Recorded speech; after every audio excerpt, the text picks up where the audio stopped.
A decade of profound change, which seemed to switch spectacularly from drab monochrome to pulsating psychedelics.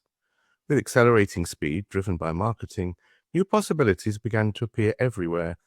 The dull post-war world of austerity and rationing, in Britain at least, was introduced to the possibilities of international travel. Advertising became the stuff of dreams, dreams of a more exciting existence, and with high employment rates and wages up, non-essentials became accessible, and scent became a way for more and more people to see themselves in a new light, more free, more sophisticated, and more adventurous.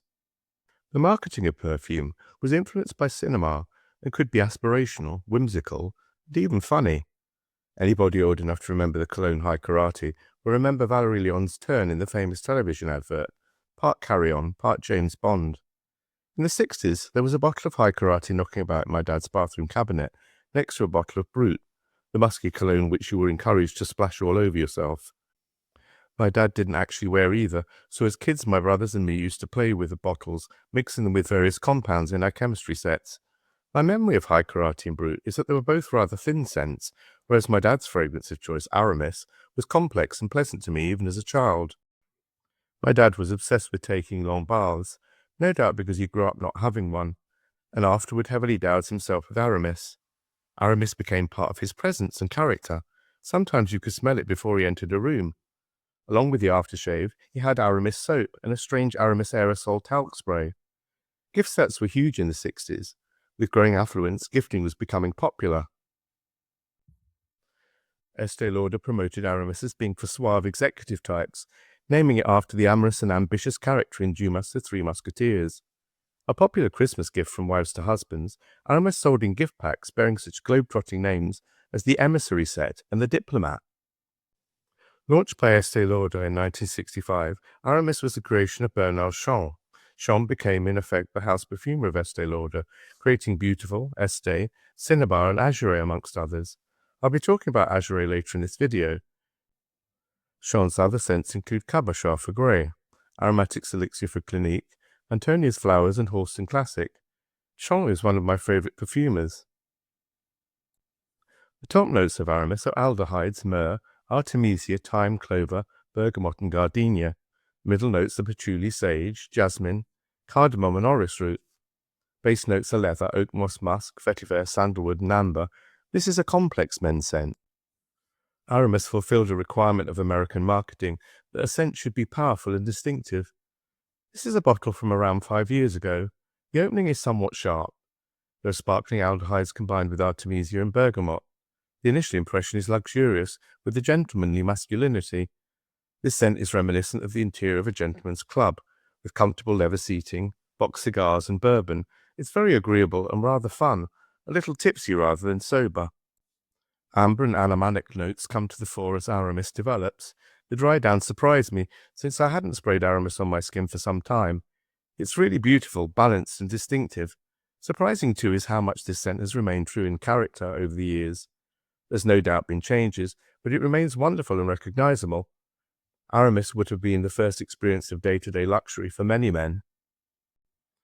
The allure of luxury, affluent lifestyles, and even the opulence of royalty had been the stuff of dreams in advertising for decades. In 1962, Jean Desprez launched Bal à Versailles, a grand classic oriental fragrance. Unusually, the perfume was launched directly by Jean Desprez himself. Desprez was the great-grandson of Félix Millau, who was behind the classic fragrance Crêpe de Chine, an historically important scent from 1925. Desprez's wife was the renowned hatmaker Lily Dachet, who herself launched 2 perfumes of her own in Surrealist bottles, Dashing and Drifting. Bal à Versailles is known for its complexity. It's said to contain over 300 ingredients. Top notes are rose, orange blossom, jasmine, neroli, rosemary, bergamot, cassia, and lemon. Middle notes are leather, ylang, sandalwood, orris, patchouli, lilac, vetiver, and lily of the valley. Base notes are civet, resins, balsam, amber, benzoin, vanilla, cedar, and musk. On the reverse of the bottle, this one is from the 2000s, is a label with a Rococo-style painting in the style of Fragonard, depicting a scene from a ball at the Palace of Versailles. Bal à Versailles is a harmonious blend of flowers, given depth by orris and sensuous animal notes. There's a Gothic base of woods and resins. The grand structure of Bal à Versailles is delightful from top to dry down. In many ways, Bal Versailles is an archetype of classic French perfumery. Notwithstanding the grandeur and the evocation of a grand ball at the royal palace, I detect a very pleasant bubblegum note.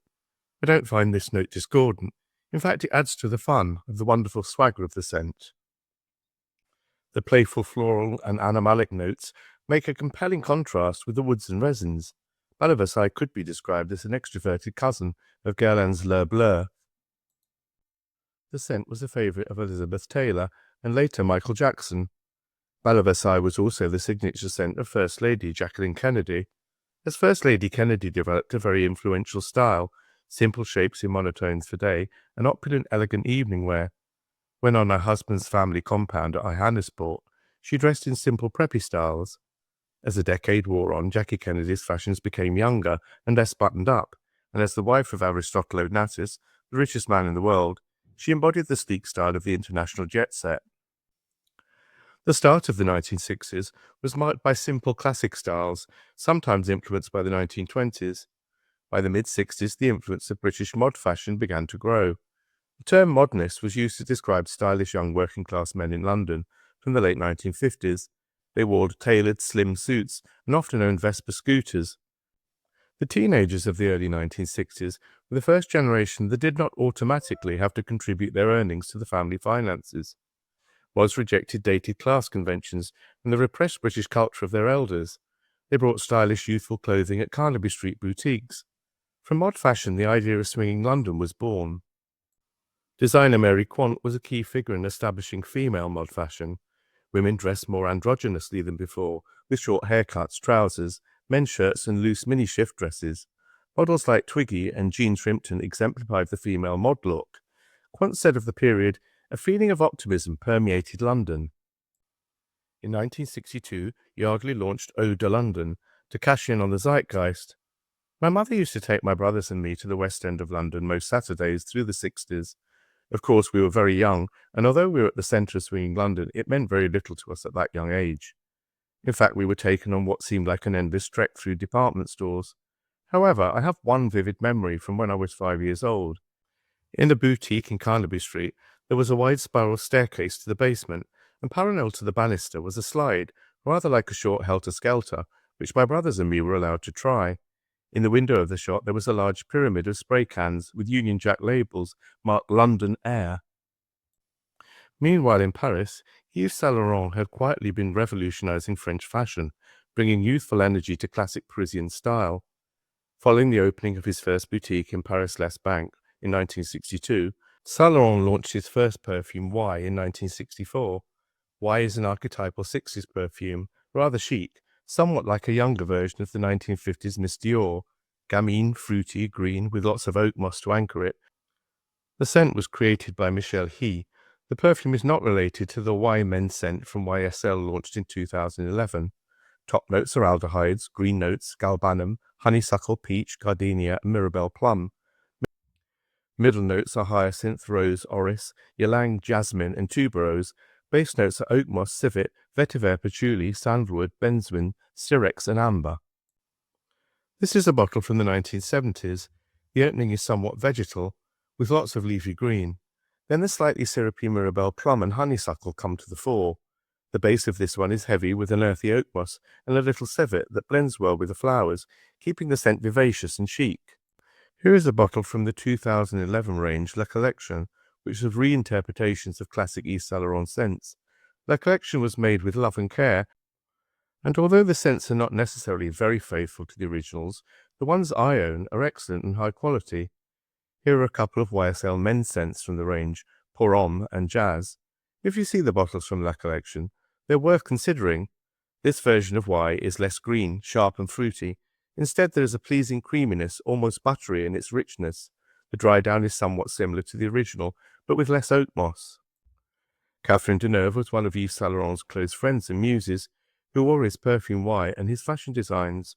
She became closely associated with the Rive Gauche brand. Betty Catrou, who was known as Yves Saint Laurent's feminine double, along with another of Saint Laurent's muses, Loulou de la Falaise, were close friends also, and key figures in Saint Laurent's inner circle during the late 60s and 70s. Both embodied the Y fragrance era. Julie Andrews, who starred in the biggest box office hit of the 60s, The Sound of Music, wore why while making the film.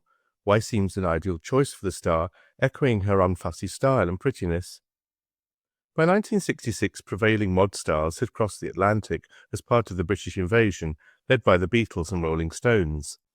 In April 1964, the Beatles had the top 5 singles in the Billboard charts and were watched by 73 million people when they appeared on The Ed Sullivan Show. The rather estranged simple mod style became more colourful as bold geometric prints, influenced by pop artists like Bridget Riley, in contrasting colours became fashionable. In 1967, colour television arrived in the UK, and by 1968, 4 million Britons were going on foreign holidays, a dramatic increase since 1960. The Mediterranean was a favourite destination. In the same year, Estée Lauder, charmed by the Mediterranean coast near her vacation home in Cap d'Antibes, commissioned Bernard Chanvre to create a perfume that encapsulated the sunshine and blue seas of the French Riviera. The perfume was inspired by Estée Lauder's own tanning oil. In fact, Azure body oil was launched before the perfume. The fragrance was built around the same sun-warmed Mediterranean tan skin aroma. In 1969, my mother took us on our third Italian holiday. She loved Italy and started going there in the 50s as soon as she had a decent job. We'd been to Riccione on the Adriatic coast the previous 2 years, and then my mum chose Alassio, close to the French Riviera. She always found out when the market day was, and then booked a couple of what she called excursions. We went by coach to Monaco, and visited Jacques Cousteau's Oceanographic Institute, where one day a careless lab technician threw out of a window high above the sea a sample of a tropical algae that gradually spread all around the Mediterranean and threatened to choke it. Our second excursion was to Nice, and then up to Grasse, where we visited a perfume factory. It's a vivid memory for me because the place was like a Bond villain's headquarters. Men and women moved around briskly in white lab coats, and above us was a huge oval map of the world, with cartoon-like illustrations of different perfume ingredients from various countries. I was 7 and it was very interesting, if a little bewildering.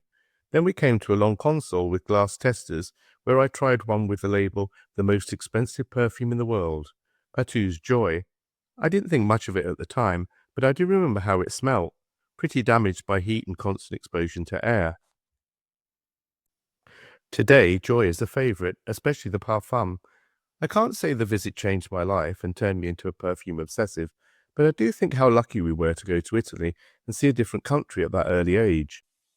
Here is a bottle of Azure from about 20 years ago.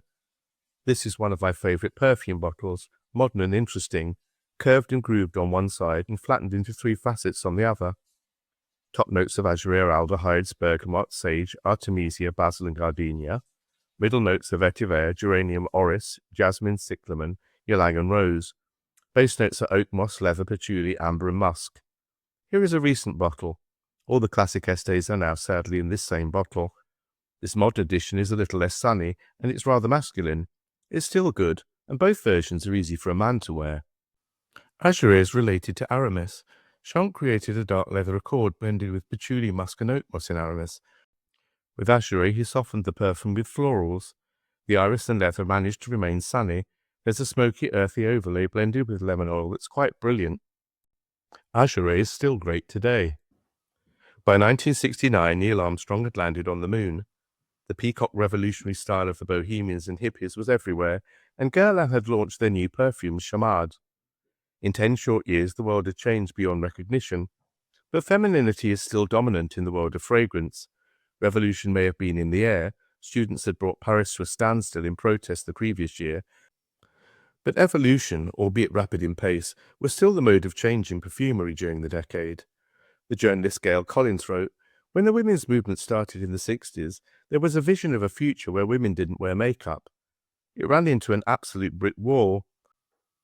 Chamade was novel and beautiful, rather youthful even, but it was also feminine and lovely. Chamade was created by Jean-Paul Guerlain and was inspired by François Sagan's novel La Chamade. In the time of Napoleon, a chamade was a fast drumbeat, the signal to retreat. The perfume echoes the quickening pulse of lovers. Top notes are hyacinth, aldehydes, rose, jasmine and bergamot. Middle notes are galbanum, rose, lilac, jasmine, lily of the valley and cloves. Base notes are balsams, benzoin, amber, vetiver, vanilla and sandalwood. The fragrance was notable for its novel use of blackcurrant buds to add a fruity, woody, and slightly sulphurous note, which adds sophistication. Here is a collection of Chamade.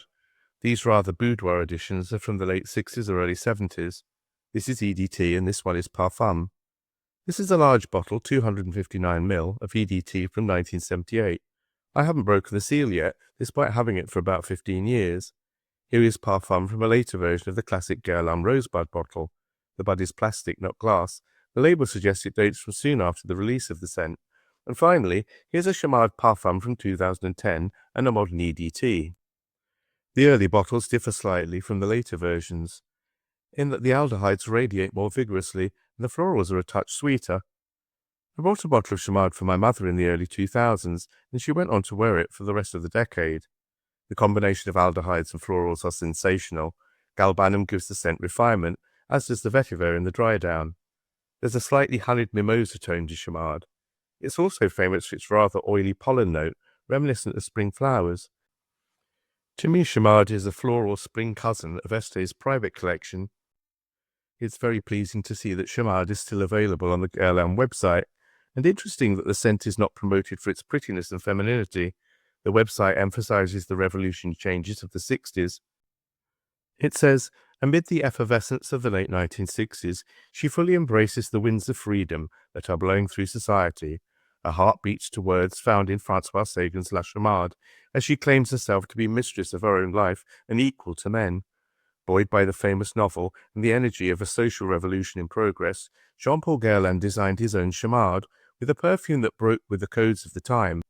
Dedicated to liberated women, a bold embodiment of freedom, both to be and to love. The constant drive for newness in the 60s meant that styles evolved rapidly. There was abundant novelty in fashion, where the outlandish style of Courrèges and Paco Rabanne were inspired by new technology and the space race. Freedom from convention was a thread that ran through the decade. The sexual revolution accelerated change and offered yet more freedom. When she launched her new perfume, Mary Quant said, "I wanted a truly modern scent. Most of the perfumes are so old-fashioned. I wanted something frankly sexy." Quant's statement showed that sex was now routinely being used as a marketing tool, rather than that sexiness was new in perfumery. In fact, sexiness in scent had been in the DNA of perfumes right from the start, in the civic catcall of Jicky, created way back in 1889.